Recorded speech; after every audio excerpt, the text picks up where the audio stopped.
The mayoral candidates in Dunedin have been assessed, packaged, looked at by a group called Generation Zero. Now, Generation Zero are a youth-led initiative who really, I guess, should be fair to say, look at green issues. Should we put it that way, Dominic George? Look at green issues. I guess that's what they are. Yeah, and they look at the candidates and they surround them with a bunch of these issues that they think are of importance to younger people. They're trying to get younger people to vote in these local body organisations. So they've done a bunch of research around each of the mayoral candidates in a lot of the centres around New Zealand. Dunedin's one's results we've got coming up for you very shortly. But just so you know how they made their assertions, what they did was they looked at the mayoral candidate forums. They looked at Channel 9 News, Allied Press product here. They looked at the ODT paper and their candidate profiles. They looked at the own candidates' social media and websites, and then there was the other category. They might find some information on them in other places, and because of they got all those things together and they gave them a grade based on how, I'm going to say how green they are. It's my word, not theirs.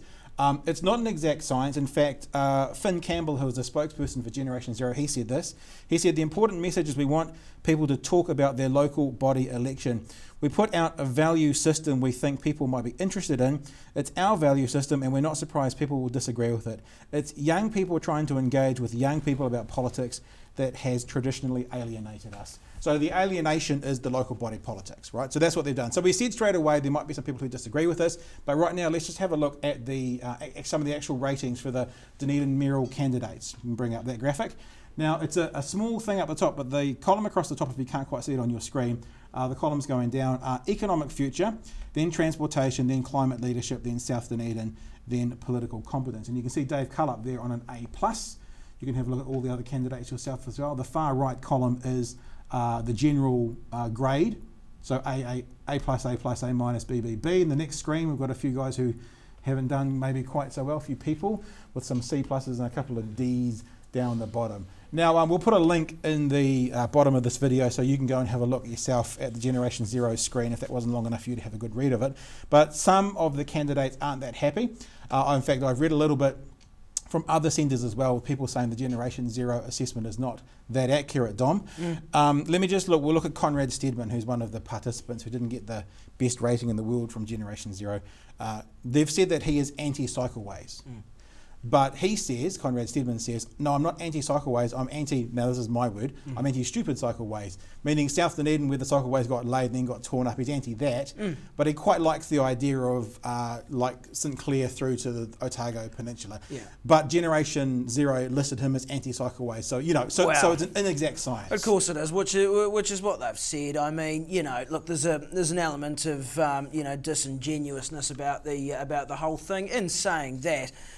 They haven't hidden behind anything else. They're saying, look, these are pretty much how we see them on issues of say, the environment, and they've ranked them accordingly. Certainly not an exact science. Political competence, was that one of the categories? I think it was. I mean, that's an odd sort of a category to have in there anyway. Well, but I guess they're looking at, I mean, how I would read that is maybe almost experience. So look at, I mean, not to move this around, but look at America. Who, out of those two candidates, political competence, one of them's got in them, maybe one of them hasn't. Maybe that's how they look at it. So that's probably where Dave Cull gets up into the A+ category, because he's been there for a couple of terms, which is, you know, there by default. I mean, if someone new comes in, they can't really do much about that, can they? Everyone's got to start somewhere. Equally, you could have a business group doing something else or a similar exercise, and you would have perhaps it would flip completely around. So this is one aspect. I do like the aim of trying to get younger people involved in the voting process. I think that's admirable, and if you can get the conversation going and get people talking and actually